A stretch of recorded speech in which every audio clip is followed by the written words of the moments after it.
I want to start us off with a quote. Ian Shields is a coach who gave me confidence on the football field. He understood the level of execution needed from players and consistently providing accurate and detailed coaching. He has a great feel of how to develop football players and get them to play to the best of their ability.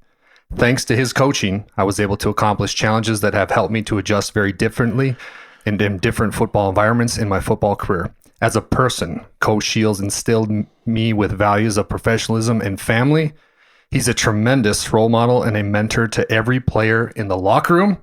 And who said that? That's former Army Ranger Bronze Star Medal recipient, an Army West Point left tackle, and a Pittsburgh Steeler 2017 Pro Bowl selection, Alejandro Villanueva. Thoughts when you hear that? Well, it's flattering coming from one of the more extraordinary people I've ever had the privilege to even meet, let alone coach.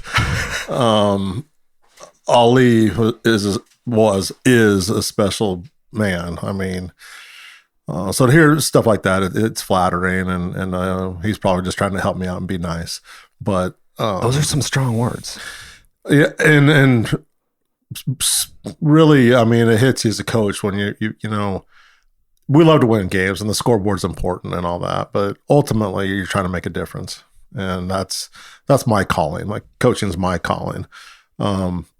Ali's, I mean, I could go on. He's the most extraordinary human being maybe I've ever met. I mean, he speaks 5 languages. Wow. He's 6'10". He's the largest infantry officer in the history of the United States Army. Wow. Deployed outside the wire, did some wild stuff, you know, out in places none of us want to be. Ali is authentic. Yeah. You know, he is who he is, and he stands for what he stands for. And he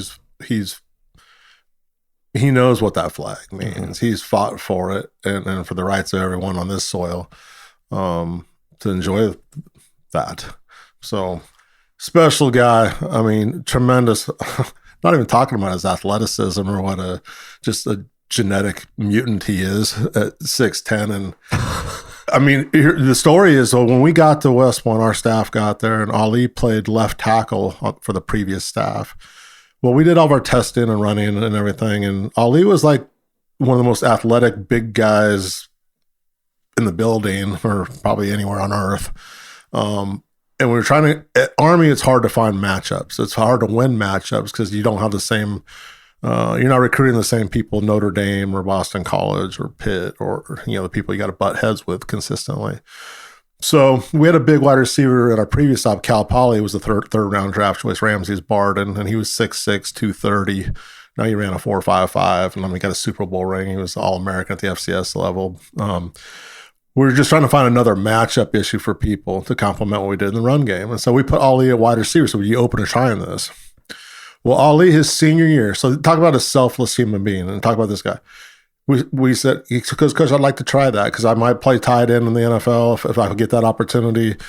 And so we put him as our Ballinger receiver, our X in our system, and he played receiver his senior year. He led us in receptions. Now, we were at Army and running the flex bone, basically.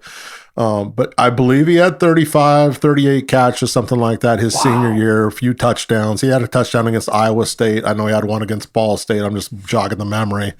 And I mean, if you're a safety, you don't want Ali Villanueva cracking you. No, right? Definitely not. And so, you know, it was done. He graduated, and then he branched infantry, which really all the guys that branch infantry at West Point, those are the guys that want to get in it. Those are the guys that want to be in that game on the field, right? And not that that's a game.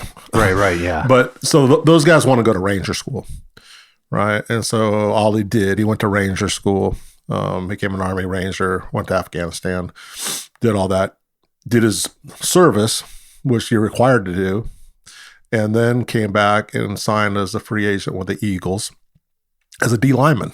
Did he play D-line at all in college? No.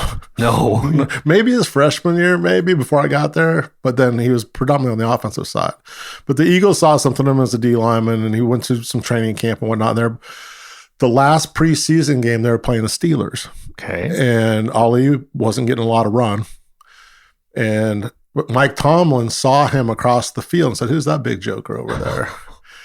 and because So they signed Ali just based on Tomlin kind of knowing enough about him. I mean, probably a scout in the building, obviously. But Tomlin liked Ali already. And then the Steelers took him and signed him to the practice squad as an offensive lineman.